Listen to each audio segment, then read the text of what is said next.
আজকে বাড়িতে কেউ নেই, আমার শ্বশুর শাশুড়ি গেছে তার মেয়ের বাড়ি, আর আমি আর আপনাদের ভাইয়া বাড়িতে আছি। কি রান্না করব ভাবছিলাম, কারণ আজকে কোনো বাড়িতে তরি তরকারিও নেই আর কোনো মাছ মাংসও নেই। ফ্রিজে 4টে ডিম ছিল, ভাবলাম ডিমগুলোই রান্না করে ফেলি। তো চলেন আজকের ভিডিওটা শুরু করা যাক। সো হ্যালো এভরিওয়ান, আসসালামু আলাইকুম। কি অবস্থা, কেমন আছেন সবাই?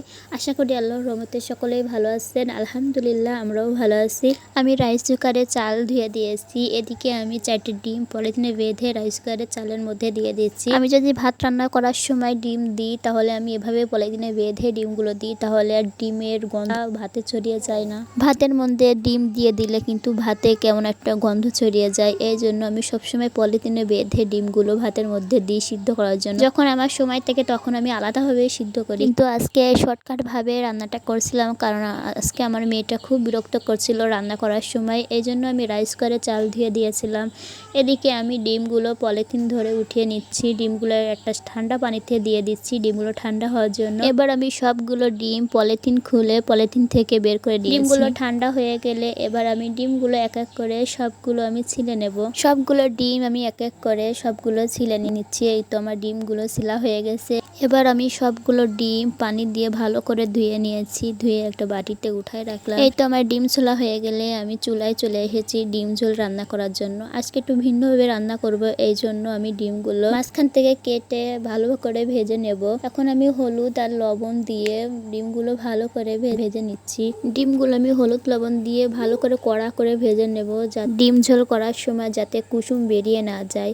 এদিকে কিন্তু আমি ডিম ভাজার সময় আমার একটা কুসুম বেরিয়ে গেছিল, তো কোনো অসুবিধা নেই। আর সবগুলোই আমি ভালো করে কড়া করে ভেজে নিয়েছি। এদিকে আমি ডিম ভাজি নামিয়ে এদিকে আমি চুলায় একটা কড়াই বসিয়ে দিয়ে কড়াইতে তেল দিয়ে পেঁয়াজ রসুন দিয়ে ভালো করে নাড়াচাড়া করে নিচ্ছি।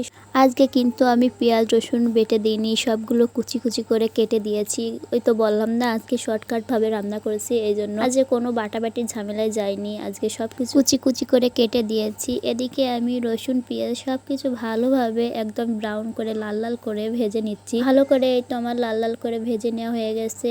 এর মধ্যে আমি অল্প একটু পানি দিয়ে দিয়েছি যাতে এগুলো পুড়ে না যায়। এবার এখানে আমি এক এক করে সবকিছু গুঁড়া মশলা দিয়ে দেব। এখানে আমি দিয়েছি 2 চামচ শুকনো চালের গুঁড়া, গরম মশলার গুঁড়া 2 চামচ, আর জিরা গুঁড়া 1 চামচ, আর ধনিয়া গুঁড়া 1 চামচ দিয়ে ভালো করে তো নাড়াচাড়া করে নিচ্ছি।